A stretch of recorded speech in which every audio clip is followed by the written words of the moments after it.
I got a couple of nephews to help me remind me some other things. Jonathan?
Okay, retirement or transition, as I prefer to call it, brings with it a unique opportunity to reflect and recount experiences, especially how lucky I've been.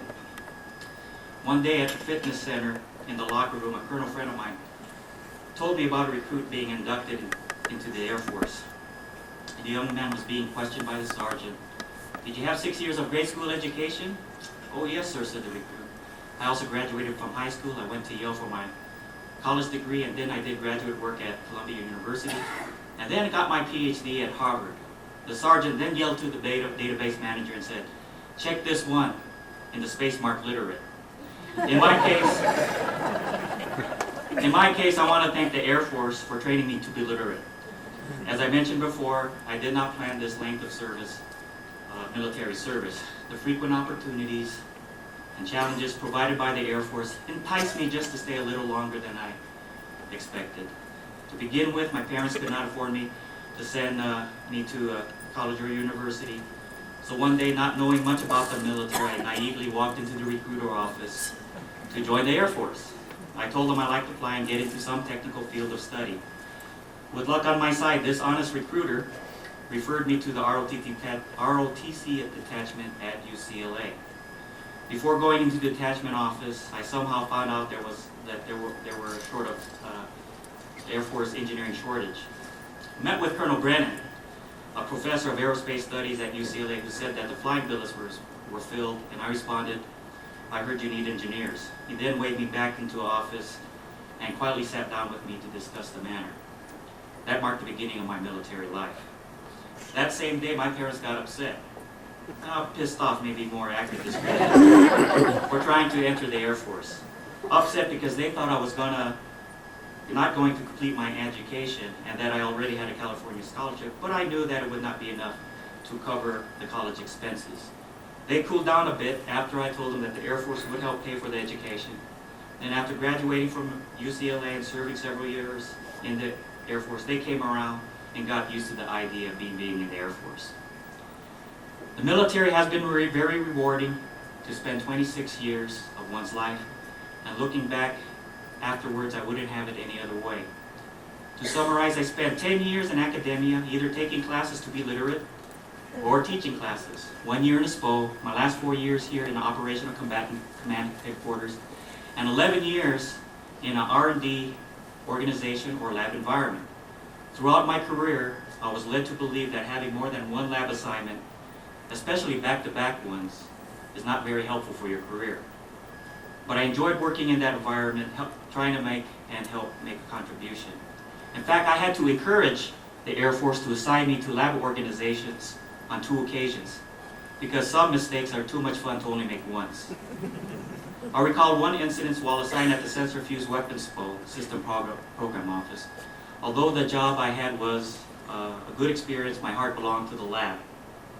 One day at the parking lot at Eglin Air Force Base, I ran into Dr. Paul Burgess, an AFIC classmate when we were second lieutenants. Paul? Yeah, you can correct me if I'm wrong. As I recall, I jokingly asked him, are there any job openings at the armament lab? Or did you ask me and I jumped at the chance? Luckily, there was an open billet. It was Paul's job.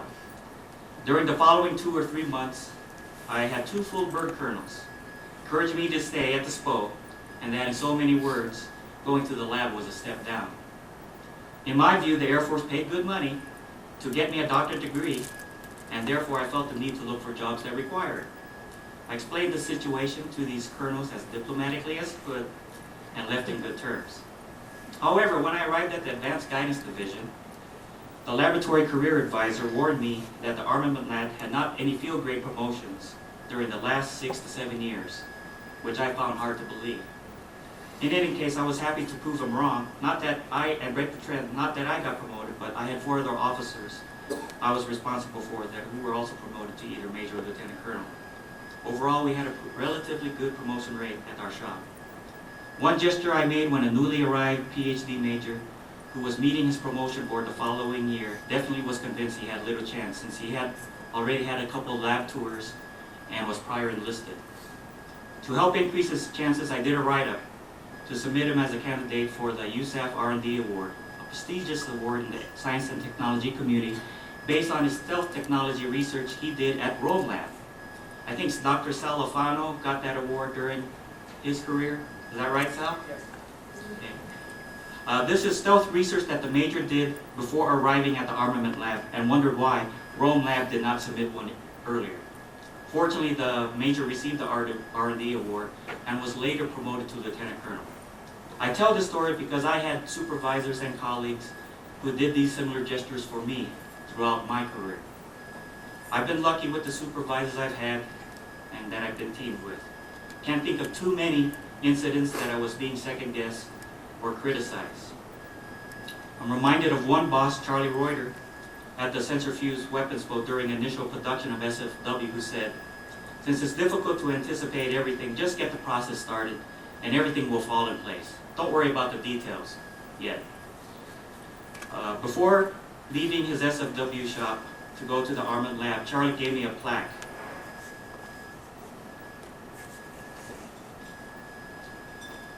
containing the Pyramid of Success developed by UCLA head coach John Wooden. I guess Charlie remembered what we discussed one time about the pyramid during my one-year assignment. John Wooden's philosophy of success reminds me of my dad, who never pressured me to get good grades in high school or in college. He just simply said, just do your best at whatever you do.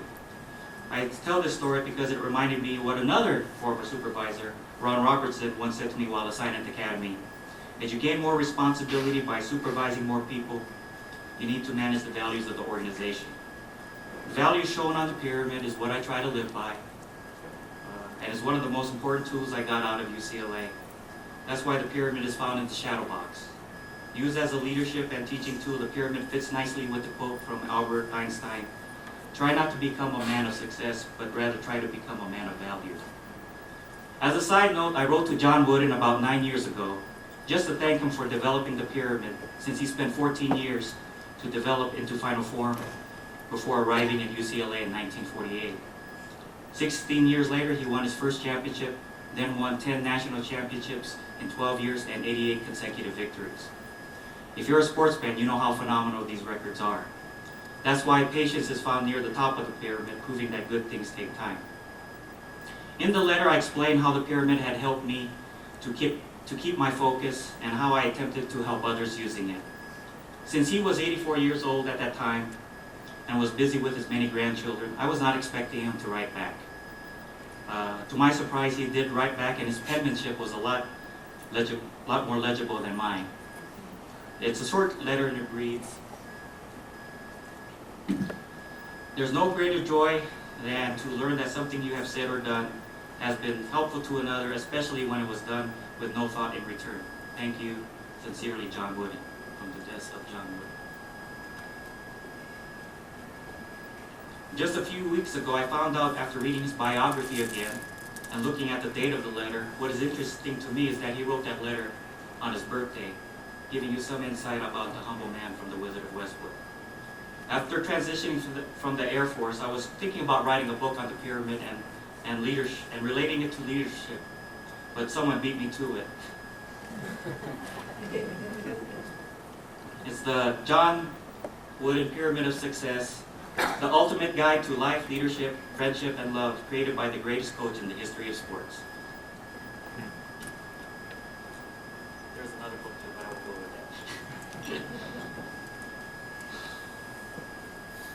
that. Okay, and this book was by Neville L. Johnson, a lawyer. Even a lawyer saw the wisdom, and that's probably one reason why this book is so thick. One of my best assignments, and now I'm going to tell you how I got the European assignment, was at Europe, and there are very few technical jobs assigned there. One thing that I learned during my assignment at Europe, Europeans, like Americans, drive on the right side of the road, except in England where they drive on both sides. And in Italy, they drive on the sidewalk. However, getting the lab and S&T assignment at Europe was not easy. I had to again encourage the Air Force and DoD to assign me there as well. As I said earlier, some mistakes are too much fun to only make once.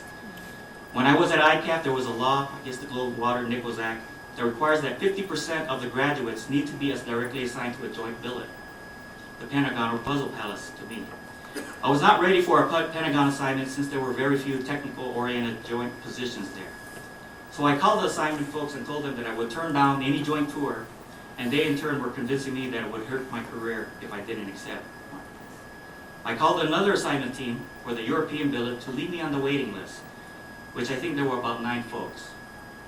They in turn didn't want me to assign to the European billet because of my potential joint tour requirement. While at ICAF, I kept pumping my arms and fists, like this, as my friends and colleagues got assigned to the Pentagon. And eventually they met their 50% quota, and I was then later released from joint tours and was assigned to the European Office of Aerospace Research and Development a short time later. One thing that blew me away was the orders in Section 11, labeled Itinerary. It reads, this is from EORD, London, UK, will proceed at such times as may be necessary to any point within Europe, UK, Africa, the Middle East, Russia, former Soviet Union countries, and CONUS in connection with the purpose to support USAF research. Not only that you have mad cow disease in England, but you have mad scientists and engineers running rampant at Europe searching for smart people. I enjoyed the liaison duties, trying to match the skill sets between foreign and DoD scientists. You can think of this process as a dating service. Since you don't have a monopoly on scientific knowledge, one visit by a foreign scientist or engineer can reduce the RD time by several years by teaching DoD scientists and engineers on what worked and what didn't. One of my liaison officers said that one visit from a scientist brought the robotics team at the Human Effectiveness Directorate of Air Force Research Lab up to speed by saving 10 years of R&D time. Another rewarding assignment was at the Academy, and I would like to thank again General Royer for giving me a chance to teach at the EE department.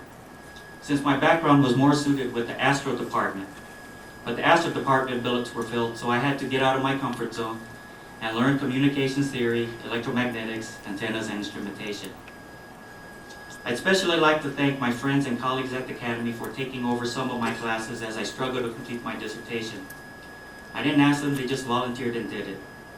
It was a very rough first 2 years at the Academy, having a full teaching load while learning less familiar subjects and conducting research at the same time.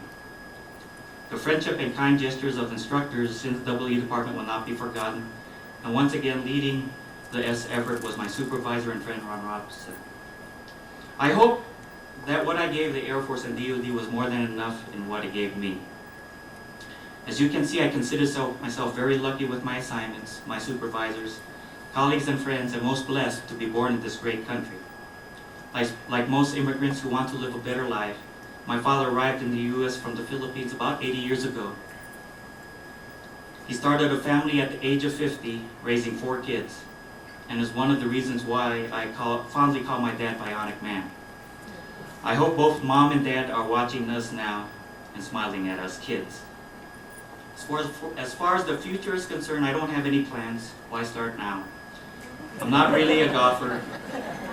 I tried it a couple of times, enjoyed it, but I knew it would take more than a decade of practice to meet my level of satisfaction. I also wondered if Tiger Woods did retire, what does he retire to? In any case, I'll be taking some time off for about 6 months. I'm thinking about doing a small business, developing a multimedia education course, and providing homeschool educational material with a long-term vision to provide low-cost online college education. For example, why have 1,000 professors across the nation teach Physics 101 when you can hire the best one, videotape the lessons, and put it online? Of course, you will need some classroom interaction, but it will be limited to problem-solving labs, case studies, and not listening primarily to lectures. And of course, I have to deal with the education bureaucracy as well as their hitman. The bandwidth requirement would need to improve dramatically at home and become more mainstream to make this concept operationally feasible. As society proceeds with wider and cheaper bandwidth, I'll have plans to write a proposal and possibly submit it to Microsoft on the idea of low-cost college education. I'm happy that I have some free time to explore new areas like parenthood. With my new free time, I can tackle the bureaucracies of the U.S. Naturalization and Immigration Office and the Philippine government. Emily and I plan to visit the Philippines and eventually adopt Emily's 3-year-old niece, and hopefully before she reaches 18. And with the SARS virus and my present health condition, we may need to postpone the visit for a while. To summarize, I have reached the end of this wonderful chapter in our lives, and after 26 years and 12 moves. I have very few and little regrets. I gave my all, worked my butt off, and hopefully made some difference developing leaders and providing warfighters the best technologically advanced systems to fight present and future wars in order to defend our way of life. Emily and I eagerly look forward to the future. When I think of our wonderful experience, I'm reminded one of the last remarks of Sir Winston Churchill. The feeble, dying 90-year-old claps the hand of his American good friend, Kay Hale, whom he was seeing for the last time. It was a good grand journey worth taking once. Although I came close, and God willing, I'm not quite ready to vanish off the face of the earth, since I have a ways to go to complete this journey. It's been an honor, privilege, and labor of love in serving my country and serving the people whom I work with in order to protect and defend the people we love. I'll be in the Colorado Springs area, so please keep in touch and I will try to do the same. In closing, I have one last story. We all heard by now the deck of cards in Operation Iraqi Freedom containing pictures of Saddam and his henchmen. But here's another story about a deck of cards that I received recently by email. Although I did not have time to research this new story was based on going back at least to World War II, if not World War I, and I apologize ahead of time if you heard this one, but it goes something like this. A young soldier was in the bunkhouse all alone one Sunday morning in Afghanistan. It was quiet that day. The guns and the mortars and landmines, for some reason, hadn't made a noise. The young soldier knew it was Sunday, the holiest day of the week. As he was sitting there, he got out an old deck of cards and laid them across the bunk. Just then, an army sergeant came in and said, "Why aren't you with the rest of the platoon?" The soldier replied, "I thought I would stay behind and spend some time with the Lord." The sergeant said, "Looks like you're going to play a deck of cards." The soldier said, "No, sir. You see, since we are not allowed to have Bibles or other spiritual books in this country, I've decided to talk to the Lord by studying this deck of cards." The sergeant asked in disbelief, "Well, how do you do that?" "You see, the A sergeant, it reminds me that there is only one God. The 2 represents the 2 parts of the Bible, the Old and New Testaments. The 3 represents the Father, Son, and the Holy Ghost. The 4 stands for the 4 Gospels, Matthew, Mark, Luke, and John. The 5 is for the 5 virgins that there were 10, but only 5 of them were glorified. The 6 is for the 6 days it took God to create the heavens and earth. The 7 is for the day God rested after working the 6 days. The 8 is for Noah, the family of Noah and his wife, their 3 sons and their wives, in which God saved the 8 people from the flood that destroyed the earth for the first time. The 9 is for the lepers that Jesus cleansed of leprosy. He cleansed 10, but 9 never thanked him. The 10 represents the 10 commandments that God handed down to Moses on tablets made of stone. The jack is a reminder of Satan, one of God's first angels, but he got kicked out of heaven for his slight and wicked ways and is now the joker of eternal hell. The queen stands for the Virgin Mary. The king stands for Jesus, for he is the king of all kings. When I count the dots or values on all the cards, I come up with a total of 365. one for every day of the year. There are a total of 52 cards in a deck. Each is a week, 52 weeks in a year. The 4 suits represents the 4 seasons, spring, summer, fall, and winter. Each suit has 13 cards. There are exactly 13 weeks in a quarter.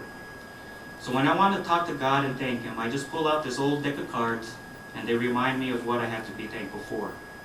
The sergeant just stood there, and after a minute, with tears in his eyes and pain in his heart, he said, "Soldier, can I borrow those deck of cards?" This story reminds me to continue to pray for the men and women who are out there today, especially those who are continuing to stand in harm's way, and to those who made the ultimate sacrifice. Thanks for listening, and may God bless America.